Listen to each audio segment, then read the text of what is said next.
जय श्री राम, हर हर महादेव। इस वीडियो में हम बात करेंगे श्री कालिदास जी की एक ऐसी जीवन की घटना जो बनी उनके जीवन के अंत का कारण। कालिदास जी प्रारंभिक में मूर्ख थे। विद्युत्तमा नामक राजकुमारी के साथ कुछ पंडितों द्वारा शास्त्र में परास्त कर विद्युत्तमा का विवाह कालिदास जी से संपन्न करवा दिया गया।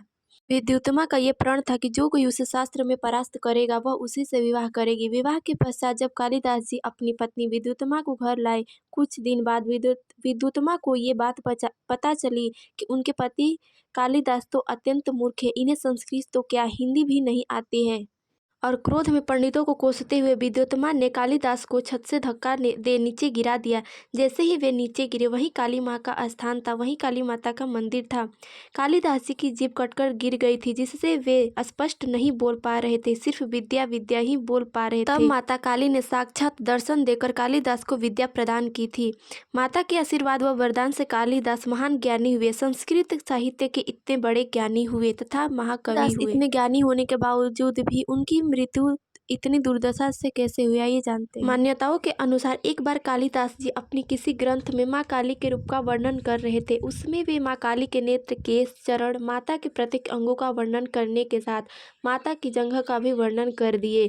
बाद में जब लोगों ने उस ग्रंथ को पढ़ा तो लोग उनकी निंदा करने लगे तथा राजा से आग्रह करने लगे कि कालिदास को इस अपराध के लिए देश निकाला दिया जाए, क्योंकि वे माँ काली को मानते हैं और इस तरह का वर्णन कर रहे हैं जो निंदनीय है। राजा को भी कालिदास का शिष्य था, लेकिन प्रजा की बात भी मानना था, क्योंकि वह उस नगर का राजा था, तो उसने कालिदास को नगर से निकाल दिया। तब कालिदास उस नगर से चले गए तथा दूसरे नगर में वे जाकर रहने लगे। जब राजा को इस बात की ग्लानि हुई, इस बात का पश्चाताप हुआ, वह कालिदास को खोजने के लिए कई प्रयत्न किए, लेकिन कालिदास नहीं मिले। तब राजा ने थक हार कर एक योजना बनाई और उसने राजा ने एक अधूरा श्लोक लिखा और उसे पूरे नगर में टंगवा दिया। श्लोक था, कमले कमलोत्पत्ति सोवते न तो दृश्यते, अर्थात हमने सुना है कि कमल से कमल प्रकट होता है परंतु कभी देखा नहीं। राजा को ये विश्वास था कि ये श्लोक कालिदास के अलावा और कोई पूरा नहीं कर सकता। साथ में ये घोषणा करवा दिया कि जो कोई भी इस श्लोक को पूरा करेगा उसे 100 सोने के सिक्के दिए जाएंगे। ये बात एक वेश्या को पता चली। उसने ये श्लोक देखा तो उसके मन में धन का लालच आ गया। उसे लगा कि इतने सारे पैसे से मेरा पूरा जीवन ही पार हो जाएगा। तो वह वेश्या उस श्लोक को अपने घर के बाहर दीवार पे लिखवा दी तथा साथ में अपना चित्र भी बनवा दिया, ताकि लोग उसके चित्र की तरफ आकर्षित हो तथा कोई उस श्लोक को पूरा कर दे। उसे ये भी पता था कि जब भी कालिदास इधर से जाएंगे तो वे श्लोक अवश्य पूर्ण कर देंगे, क्योंकि वे श्लोक कभी अधूरा नहीं छोड़ेंगे। कोई भी ज्ञानी जब किसी अधूरे कार्य को देखता है तो वह जरूर अवश्य पूर्ण करता है। अभी कुछ समय बाद कालिदास वहां से निकले और श्लोक अधूरा देख उसे पूर्ण कर दिए। पहले का श्लोक था, कमले कमलो तो पति सोवते न तो दृश्यते।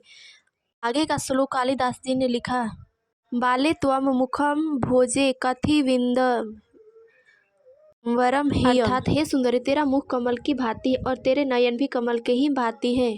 इसलिए हमने देखा नहीं था, आज हमने भी देख लिया। एक मुख कमल से है, एक मुख कमल से दो दो कमल नयन प्रकट हो रहे हैं। जब वैश्या को इस बात का पता चला तो वह कालिदास जी को प्रणाम किया तथा उन्हें जलपान के बहाने अपने घर ले गई तथा उसने भोजन में विषाक्त पदार्थ मिलाकर कालिदास को दे दिया और उस भोजन को खाते ही कालिदास के प्राण निकल गए। कालिदास को वैश्या ने इसलिए मारा ताकि उसे लग रहा था कि कहीं राजा को जब कालिदास जी के बारे में पता चलेगा तो वह उसे सिक्के न दे। कालिदास के मृत शरीर को नदी में फेंक वह श्लोक लेकर वैश्या राजा के दरबार में पहुंची। जब राजा ने वैश्या से पूछा, ये श्लोक किसने पूरा किया है, तो उसने बोला, महाराज मैंने पूरा किया है। तब राजा ने क्रोध में आकर तलवार निकाली तो वह डरते डरते बोली कि कालिदास ने पूरा किया है। तब राजा बोले, मैं तुम्हें 100 सिक्के के बदले 500 सिक्के दूंगा, पर मेरे गुरुदेव का पता बता दो। तब वैश्या डरते डरते बोली, मैंने कालिदास को मारकर नदी में फेंक दिया है, क्योंकि मुझे डर था कि कहीं आप उनके बारे में जानकर मुझे सोने के सिक्के न दें। तब राजा क्रोध में भर गए और उस वैश्या के सर तलवार से काट दिए। उस वैश्या के लालच ने उसे कहीं का नहीं छोड़ा तथा उसके प्राण भी चले गए। कालिदास की ऐसी दुर्दशा सुन राजा भी बहुत आश्चर्यचकित हुए। तभी वे एक संत से इस बारे में पूछे कि कालिदास जैसे महाज्ञानी और उनकी मृत्यु इतनी दुर्दशा से कैसे हुई। तब संत बोले कि कालिदास ने एक अपात्र को ज्ञान दे दिया था, क्योंकि वह वैसे उस ज्ञान के पात्र नहीं थी। कालिदास ने उस श्लोक का अर्थ गलत व अपात्र के लिए लिखा, इसलिए उनकी ऐसी दुर्दशा हुई। इसीलिए कहा जाता है कि ज्ञान और दान सुपात्र को ही देना चाहिए। तो इस तरह से कालिदास की इतने ज्ञानी होने के बाद भी उनकी एक गलती ने उनकी ऐसी दुर्दशा कर दी। इस वीडियो में बस इतने, मिलते हैं अगली वीडियो में। तब तक के लिए जय श्री राम, हर हर महादेव।